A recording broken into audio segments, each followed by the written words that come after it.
वर्ष के विद्यार्थियों का आज की कक्षा में स्वागत है। आज मैं आपको पेपर सेकंड प्रमुख भारतीय राजनीतिक विचारकों में मनु के बारे में बताऊंगी। मनु का एक संक्षिप्त परिचय जाने हम। मनु के जीवन काल के विषय में निश्चित मत निर्धारित नहीं है। भारतीय साहित्य में मनु को मानव सभ्यता के प्रवर्तक के रूप में जाना जाता है। शतपथ ब्राह्मण में जल प्लावन की एक घटना के उल्लेख के माध्यम से बताया गया है कि जल प्लावन के पश्चात मनुष्यों में केवल मनु शेष बचे। इस प्रकार वे भावी संस्कृत सभ्यता के सूत्रधार बने। एक मान्यता यह है कि यह मनु ही मनुस्मृति के रचनाकार थे।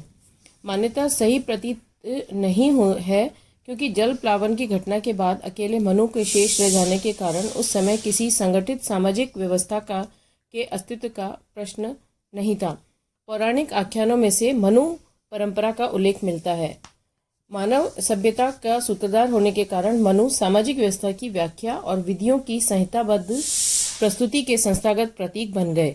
इस प्रकार इस मनु परंपरा से ही किसी पश्चातवर्ती मनु ने मनुस्मृति की रचना की। मनुस्मृति वैदिक साहित्य, स्मृतियां, महाकाव्य व नीति शास्त्र प्राचीन भारतीय राजनीतिक चिंतन के स्रोत के रूप में स्वीकार किए जाते हैं। राजनीतिक व सामाजिक चिंतन के स्रोत के रूप में स्मृति साहित्य का विशेष महत्व है। स्मृतियों में सर्वाधिक महत्वपूर्ण मनुस्मृति को माना जाता है। मनुस्मृति के रचनाकाल के विषय में विद्वान एकमत नहीं है। डॉक्टर विनय कुमार सरकार मनुस्मृति को 150 ईसा पूर्व का ग्रंथ मानते हैं। डॉक्टर सॉलिटोर ने मनुस्मृति की रचना का समय 1900 ईसा पूर्व से 1800 ईसा पूर्व निर्धारित किया है।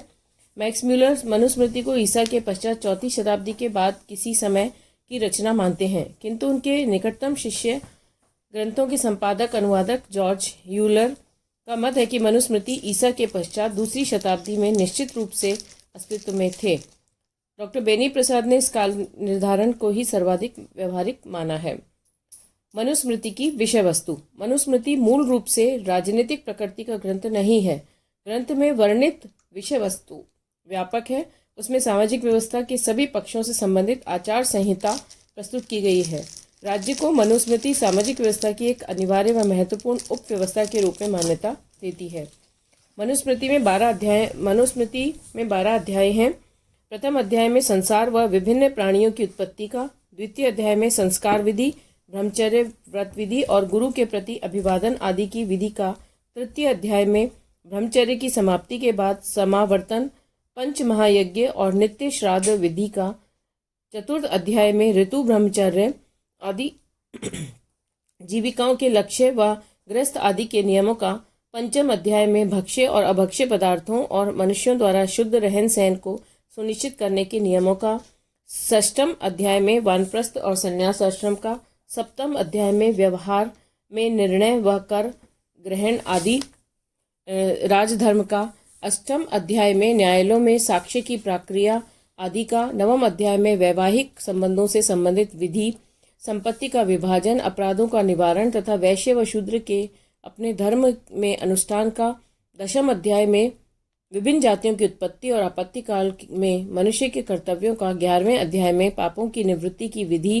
का और अंतिम 12वें अध्याय में कर्मों के अनुसार मनुष्य की 3 उत्तम, मध्यम और अधम प्रकार की सांसारिक गतियों, आत्मज्ञान तथा मानवीय गुण दोषों, नैतिक मूल्यों आदि का विवेचन किया गया है।